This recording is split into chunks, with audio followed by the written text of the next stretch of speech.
파타야에서 30대 한국인 관광객 한 명이 시신으로 발견된 가운데 DNA จะมีการติดไปยังนิ้วมือผู้ตายเกิดค้นพบเจอจะสามารถพิสูจน์อัตลักษณ์ได้ว่าเป็นผู้ใด 함께 근무하던 여성 군무원을 살해한 뒤 시신을 훼손하고 북한강에 유기한 현역 군장교 38세 양광준의 신상 정보가 공개됐습니다. 요즘에 검은 봉다리 하나 보이는 거예요, 바닥에. 벌어진 틈 사이로 발견됐다는 검은 비닐봉지와 검지 손가락이 딱 뻘에 반쯤 묻혀갖고 요 상부만 하얗게 드러난 상태로 있더라고요. 수도 방콕에서 2시간 거리의 해안 도시. 세계적인 휴양지인 파타야의 아름다운 해변을 벗어나 한적한 도로가의 숲을 안에 자리 잡은 마프라찬 저수지. 그날 밤 아마도 완전 범죄라고 믿었을 남자들의 추악한 비밀이 만천하에 드러난 건 불과 일주일 뒤의 일이었습니다. 지난 5월 10일 태국 경찰 20여 명과 잠수부 4명이 동원된 야간 수색 작전. 수색 1시간 만에 수심 3m 아래에서 장정 10여 명이 힘을 합쳐 겨우 끌어올린 것은 100kg이 좋게 넘는 검은색 대형 드럼통.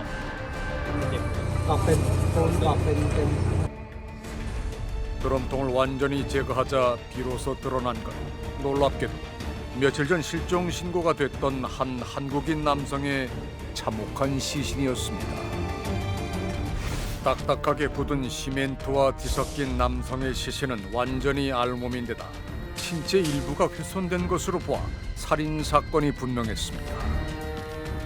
ก็คือตอนเปิดถังมาแผลที่เห็นชัดๆเลยก็คือจะเป็นที่นิ้วที่ปลายนิ้วบริเวณปลายนิ้ว10 นิ้วคือจะถูกตัดออกทั้งหมด 피해자는 올해 34살의 평범한 관광객인 박호준 씨.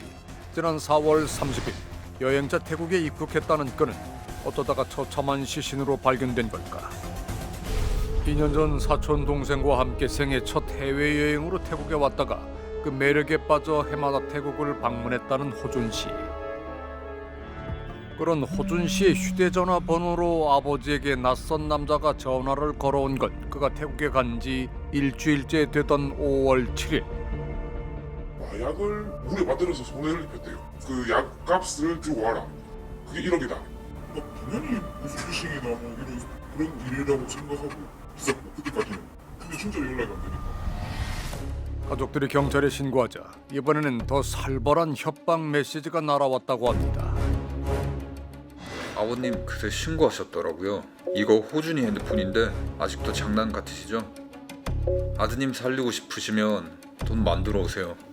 한국 시간 내일 오전 10시까지 시간 드릴게요. 내일까지는 밥 잘 먹이고 사지 멀쩡하게 데리고 있을게요. 알고 보니 납치범들이 파타야의 저수지에 피해자의 시신을 유기한 건 실종 바로 다음 날인 5월 4일.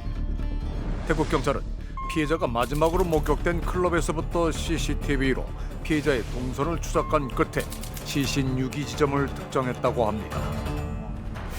태국 경찰이 공개한 3명의 용의자는 모두 한국인. 5월 3일 새벽 2시 25분 방콕의 한 클럽에서 피해자를 데리고 나간 27살 이 씨. 인근에서 대기하고 있다가 두 사람을 태운 차량의 운전자 39살의 김 씨.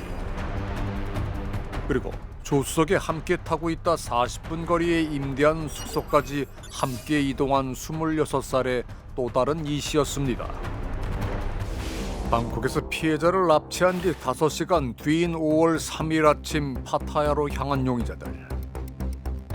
시신 유기에 필요한 픽업 트럭을 빌리고 드럼통을 구입하는 모습은 물론 파타야의 한 풀빌라에서 하룻밤을 머문 뒤 다음 날 밤 10시 15분 용의자들이 운전하던 차량 2대가 저수지로 들어갔다. 30분 뒤에 나오는 모습까지. 태국의 수많은 CCTV 카메라에 그들의 움직임이 고스란히 포착됐습니다. 5월 4일 시신을 유기하러 가는 길에 편의점에 들러 여유 있게 웃으며 커피를 구입하기도 한 김 씨와 27살 이 씨. 그들은 대체 어떤 사람들이었을까? 시신 발견 하루 만인 5월 10일 납치 당시 차량 조수석에 타고 있던 26살 이 씨가 전라북도 정읍에서 긴급 체포됐습니다. 하루 차이인 5월 13일 피해자를 클럽에서 데리고 나왔던 27살 이 씨도 캄보디아의 한 호텔에서 검거됐습니다. 지난 3월 좋은 일자리를 소개받았다며 함께 태국으로 향했다는 두 이 씨. 그들을 불러들였다는 선배가 김 씨라면 그는 무슨 일을 하는 사람이었을까?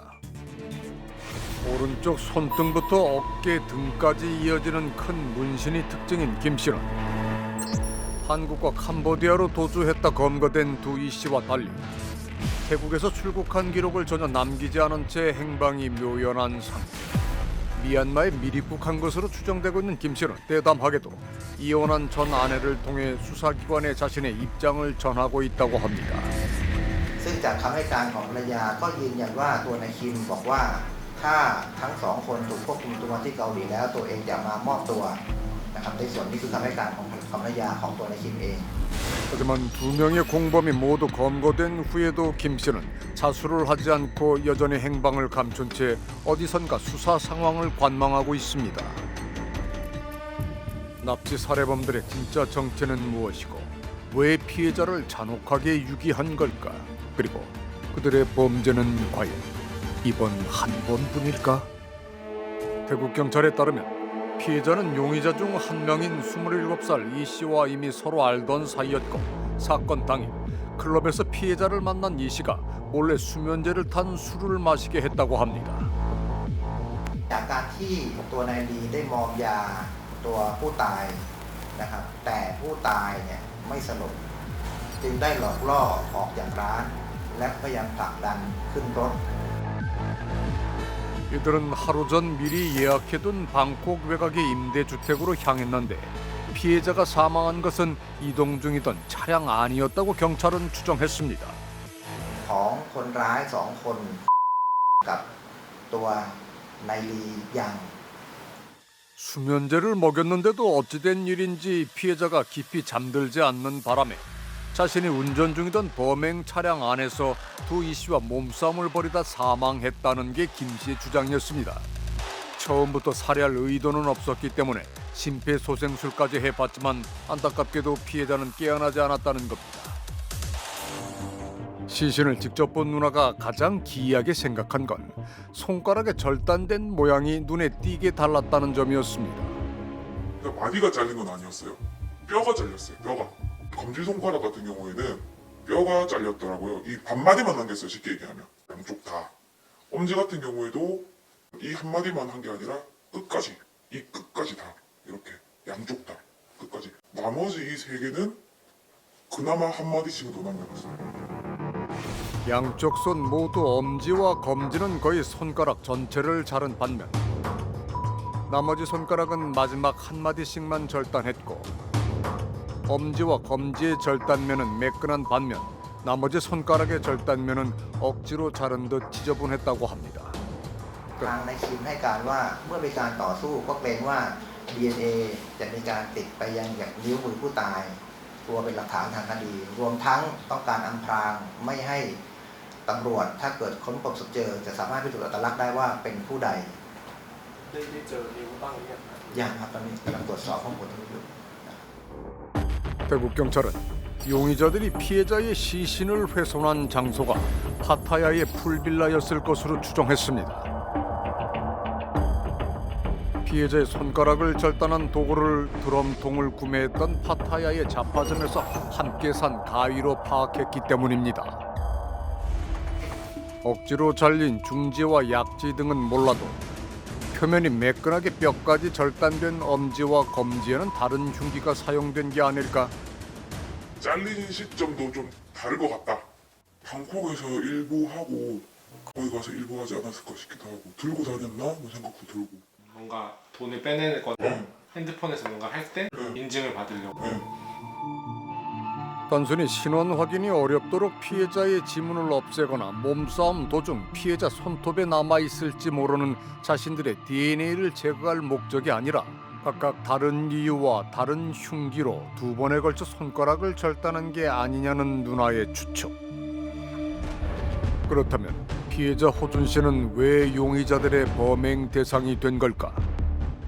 มีหุ้นอะไรอย่างเงี้ยแล้วก็ชอบมาเมืองไทยไม่ต้องทำงานแล้วก็จะบอกว่าเนี่ยมีนั่นมีนี่อันนี้เป็นข้อเสียของเขาแต่เคยเตือนเขาแล้วว่าอย่าพูดเรื่องส่วนตัวให้ใครฟังแต่เขาก็ไม่ฟัง 다원 씨와의 대화를 정리해 보면 용의자 이 씨는 호준 씨와 5월 2일 전부터 알고 있었고 피해자의 돈을 빼앗기 위해 미리 범행을 계획했던 걸로 보입니다. 도주한 용의자 김 씨는 이혼한 아내를 통해 자신은 운전만 했을 뿐 달리는 차 안에서 피해자를 살해한 건 두 명의 이 씨라고 주장했습니다. 그의 주장은 사실일까? 도 목줄였다 있고 얘도 목줄였다 있고 이 모든 이게 똑같아요. 토시 하나 안 틀리고 똑같아요. 그래서 나는 100% 말 맞췄다고 생각하거든요. 그렇다면 도주 중인 김 씨는 자수를 하는 대신 이혼한 아내를 통해 왜 이런 주장을 경찰에 전달한 걸까? 책임을 미룰 수 있는 누군가에게 모든 책임을 몰아내는 겁니다. 그리고 자신은 아주 경미한 가담에 대해서만 인정을 하고 가장 낮은 형량을 선고받고 뭐 이런 형태로 사건을 해결하는 것은 아주 흔하게 일어나는 형태이거든요. 그리고 호준 씨 누나는 태국 경찰의 수사를 지켜보면서 또 한 가지 놀라운 사실을 알게 됐다고 합니다. 경찰서 가서 브리핑하고 나오는 때 밤에 경찰서 앞에 어떤 여자랑 애기랑 같이 있길래 이제 처음엔 아무 생각 없었는데 다른 사람이 저 사람이 분이다. 공항에서 도망가려고 하다가 잡혔다. 경찰한테 잡혀왔다. 4년 전 한국에서 이혼했다는 김 씨의 전 아내와 그의 자녀는 왜 태국에 있었던 걸까? 애 보고 싶어서 오라이트. 그리고 이랑 같이 있었던 알리바이를 거짓말로 얘기했다. 계속 같이 있었다고 얘기했다. 공교롭게도 김 씨 일당이 피해자를 납치하기 하루 전 김 씨의 요청으로 태국에 입국했다는 전 아내. 운전만 했다는 김 씨의 주장을 태국 경찰에게 전달한 것도 바로 그녀였습니다. 이혼한 아내와 아이를 태국에 불러놓고 그날 새벽 공범들과 함께 피해자를 납치 살해한 뒤 시신을 잔혹하게 훼손해 유기한 채 혼자 도주한 김 씨. 피해자의 죽음은 과연 그가 의도하지 않은 살인이었을까? 아니면 그가 설계한 잔혹한 범죄였을까? 처음 그냥 마네킹이 뛰었는데 밑에 보니까 발가락 다 있어가지고 신고해야 된다고 신고할까 계속 얘기하라고. 부교 바로 옆 강물 위로 사람의 신체 부위로 보이는 의문의 물체가 포착됐던 겁니다. 살짝 부패가 진행된 것 같긴 했었는데 잘린 단면이나 이런 걸 봤을 때 딱 사람 신체인 걸 알 수 있었습니다. 오른발 무릎 아래 부분이었습니다. 그래서 종아리부터 발까지. 11월 3일 오전 부교에서 약 600m 떨어진 붕어섬 선착장 인근에서 왼쪽 팔과 왼쪽 다리 일부가 발견됐고 다음 날인 4일 오전에는 머리와 오른쪽 손목, 손가락 일부 등 나머지 신체 일부가 잇따라 발견됐다고 합니다. 돌덩이와 함께 비닐봉지에 담겨 은폐되어 있었던 누군가의 죽음. 경찰이 지문과 DNA 분석으로 신원을 확인한 결과 놀랍게도 얼마 전 호련히 자취를 감췄던 임기재 군무원 유진 씨로 확인됐습니다. 그녀는 어쩌다 이곳에서 참혹한 시신으로 발견된 걸까? 대체 누가 이런 끔찍한 일을 벌인 걸까? 경찰은 수색 도중 발견한 청테이프에서 제3자의 지문을 채취할 수 있었고 CCTV 분석과 탐문 등을 통해 유진 씨와 같은 부대에 근무하던 한 남성을 용의자로 특정하게 됩니다. 함께 근무하던 여성 군무원을 살해한 뒤 시신을 훼손하고 북한강에 유기한 현역 군 장교 38세 양광준의 신상 정보가 공개됐습니다. 현역 군 장교 양광준 소령, 육사 65기 출신인 그는 경기도 과천에 있는 국군 사이버작전 사령부 소속으로 중령 진급 예정자였습니다. 두 아이를 둔 가장이기도 한 그가 대체 왜 이런 끔찍한 일을 저지른 것인지 그의 범행 동기와 피해자 유진 씨와의 관계에 대해 세간의 이목이 집중됐습니다. 피해자가 그 부대에 23년 7월경부터 근무를 시작했는데 사귀기 시작한 시점은 올해 초에 사귀기 시작했고 미혼으로 알려진 피해자 유진 씨와 내연 관계였던 것으로 드러난 양광준. 같은 부대에서 군 장교와 임기제 군무원으로 근무하다 지난해 초 연인 사이가 되었다는 두 사람은 지난 6월경부터 관계를 유지하는 문제로 갈등을 빚어왔다고 합니다. 시점이 이제 정근 가기 전에 마지막 날이고 더 이상 관계가 지속되기 어렵다고 보고 서로 말다툼이 계속 이어져 왔었는데 갈등 관계가 그때 가장 최고조에 이르렀다고 보고 있습니다. 양 씨의 주장에 따르면 두 사람이 함께 출근하는 마지막 날 아침, 그날도 두 사람은 관계를 지속하는 문제로 말다툼을 벌였다고 합니다. 이어 오후 3시경 양 씨의 차량에서 다시 만나 대화를 이어갔다는 두 사람. 하지만 대화는 금세 말다툼으로 번졌고 말다툼 도중 화를 참지 못하고 우발적으로 살인을 저질렀다는 것이 양 씨의 진술입니다. 이어 차량이 추적되는 일을 막기 위해 A4 용지로 가짜 번호판을 만들어 자신의 차량 번호판에 덧씌운 뒤 시신을 유기하러 이동했다는 양 씨. 두 사람의 진짜 관계와 우발적으로 살인을 저질렀다는 양 씨의 주장 등 사건과 관련해 의문이 계속되고 있었던 상황. 그런데 수사 과정에서 한 가지 사실이 드러났다고 합니다. 살인 시점보다 앞선 아침 07시 35분경에 그 유저 번호판을 인터넷 검색한 것이 확인되었기 때문에 양 씨가 위조 번호판을 만든 시점은 살해 이후였지만 만드는 방법에 대해 검색한 시점은 살인이 벌어지기 이전인 그날 오전이었던 겁니다. 그러니까 이미 그때 양 씨는 유진 씨를 살해할 계획이 있었다는 얘기입니다. 전출이 예정돼 있었기 때문에 그 차량 안에는 그 사무실에 있던 양광준 짐들이 좀 다 있었다고 하더라고요. 그 짐들 가운데 노트북 도난방 지출. 다툼이 있었던 중 차 안에 있던 노트북 도난 방지줄이 마침 눈에 띄어 돌이킬 수 없는 일을 벌이고 말았다는 양 씨. 이후 그는 유진 씨 시신을 옷으로 가린 뒤 사무실로 돌아갔다고 합니다. 경찰 조사에서 양 씨는 전근 전 미리 차량에 옮겨놓은 짐에 노트북 도난 방지줄도 함께 있어 범행 도구로 이용하게 됐다고 진술했지만 부대의 그 어떤 물품도 개인이 마음대로 가지고 나갈 수 없는 것이 원칙이기에 그의 주장이 선뜻 이해되지 않는다는 동료. 그 시각 그의 차량에 노트북 도난 방지줄이 있었던 이유는 어떻게 설명할 수 있을까? 이어 그날 밤 9시경 유진 씨 시신을 차량에 싣고 부대를 빠져나온 양 씨가 향한 곳은 부대에서 차량으로 1분도 걸리지 않는 한 공사장. 양 씨가 피해자의 시신을 훼손한 장소는 원래 가정집이 있던 곳으로 사건이 발생한 10월 25일만 하더라도 지금의 모습과는 다르게 한창 철거가 진행 중이었다고 합니다. 그날 밤 인부들이 퇴근한 틈을 타 철거 예정 건물에 들어간 것으로 보이는 양 씨. 피해자의 옷을 벗긴 뒤 준비해온 공구들로 시신을 훼손하기 시작했고 이어서 훼손한 시신을 10여 개의 비닐봉지에 돌덩이와 함께 나눠 담아 밀봉한 것으로 추측됩니다. 그리고 다음날 재개된 철거 공사로 인해 건물과 함께 사라져버린 그의 범행 흔적. 경찰이 찾아왔을 때 건물 대부분은 부서진 상태로 터만 남아 있었던 겁니다. 훼손한 시신을 차량에 싣고 그날 밤 집으로 돌아갔다가 다음날인 토요일 오전 북도를 이용해 강원도 화천으로 이동한 양 씨. 시신 훼손에 사용한 도구는 가는 길에 버리고 화천에 도착해서는 피해자의 옷가지 등 나머지 증거를 인멸한 것으로 알려졌습니다. 인적이 뜸해진 틈을 타 부교 아래 시신을 담은 비닐봉지를 유기하고 비닐봉지가 끝까지 가라앉은 것을 확인하고 나서야 자리를 떴다는 양 씨. 그의 치밀한 범행은 이후에도 계속됐습니다.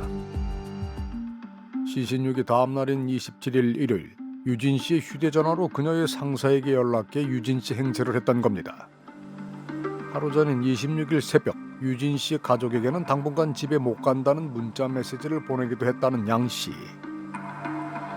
하지만 뭔가 이상함을 직감한 유진 씨의 어머니가 경찰에 딸의 미귀가 신고를 했고 경찰은 유진 씨의 휴대전화로 그녀의 신변을 확인하기 위해 여러 방법으로 연락을 취해봤지만 소용이 없었다고 합니다. 그런데 신고 신청을 한 거예요. 그러면서 그 목소리나 이런 부분이 전부 다 피해자 인척을 한 거고. 경찰로부터 연락이 온 사실을 확인하고는 양 씨는 자신이 유진 씨인 척 경찰에 미귀가 신고를 취소해달라고 직접 요청했다는 겁니다.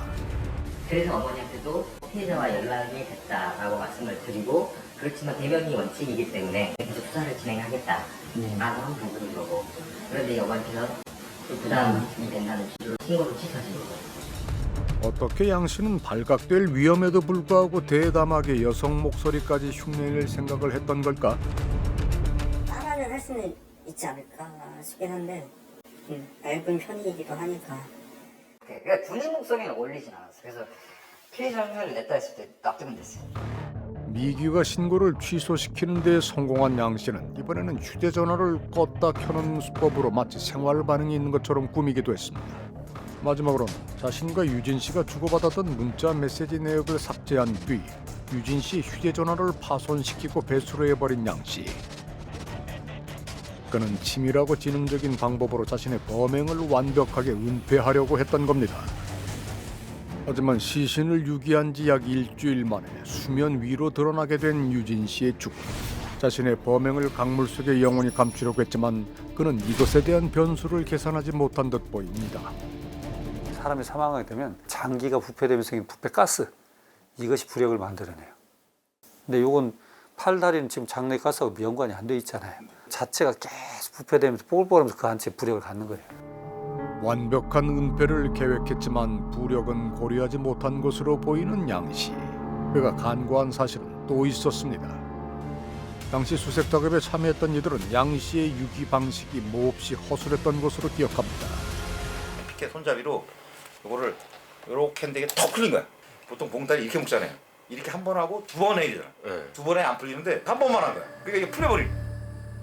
이뿐만이 아니었습니다. 왼쪽 어깨 이거에서 지문이 나오고 이게 통으로 나왔으니까.